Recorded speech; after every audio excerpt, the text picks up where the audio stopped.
Guys, it's Bree. I am about to start Harry Potter number 3, The Prisoner of Azkaban, which is heretofore my favorite Harry Potter book, but I wanted to talk a little bit about my experiences rereading number 2, The Chamber of Secrets, which is also a fantastic story. It didn't take me very long to read, of course, perhaps a day and a half, because I got a little bit busy towards the end packing and doing stuff like that. And it's interesting looking back.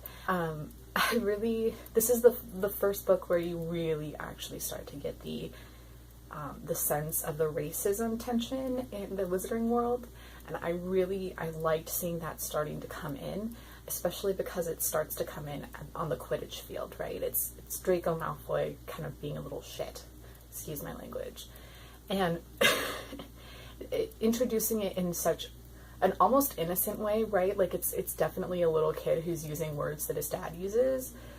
I think is a good way to introduce that. One, because it's of course the kind of situation that a child would face in real life, but also it's a very, in its own way, innocent introduction to that tension, and I quite liked that.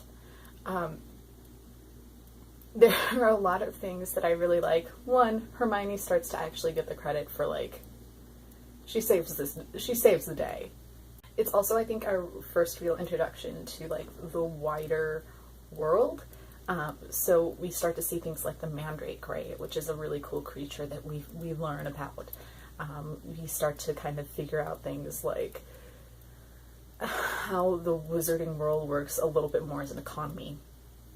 And I think those are all really cool things, all really interesting, and I think pivotal to the world building overall. If those weren't there, it would just kind of fall flat. I have such a soft spot in my heart for Salazar Slytherin, because I can't convince myself he's a bad guy. All I can think when they talk about, oh my god, Salazar Slytherin's so evil, right, is like, the guy was living in 700 AD, and they, like, literally burned people at the stake for, like, thinking they were a witch, right? Like, they killed a lot of people for witchcraft. I'm not surprised he wouldn't want a bunch of Muggle-born kids running around, because their parents could flip, and then the entire school's on fire.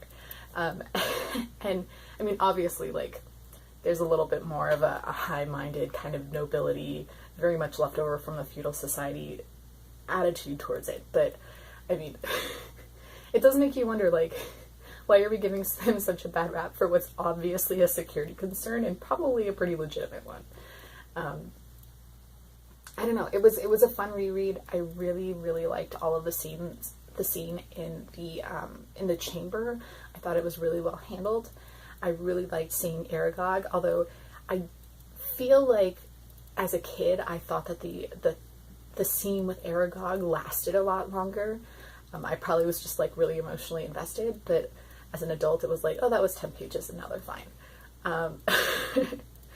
And I really like the searching, right? It's like, it's another time when they go and they have to use their resources and study to figure out what's going on. And as a study geek, I really like that. I had a sense again of, like, how far did she think things through? And specifically with Gilderoy Lockhart this time. Gilderoy Lockhart at one point talks about having saved a whole village of people from werewolves by creating a potion that undoes their lycanthropy. And of course, you know, he's a big liar, but he does talk at the end about, like, how he had to obliviate the guy who did actually save that town from werewolves.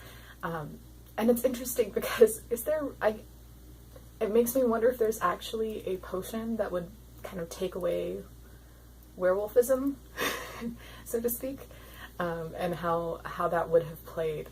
I mean, it's kind of a hand-wavy point because obviously it doesn't come to anything, but it was an interesting moment.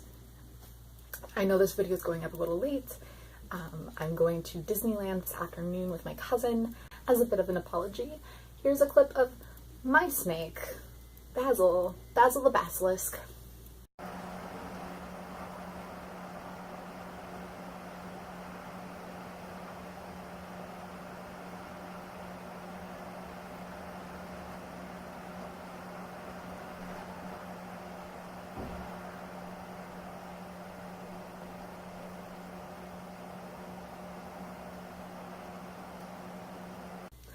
I hope you're having a fantastic reading week. You know the deal. Comment, like, and subscribe, and I will talk to you tomorrow.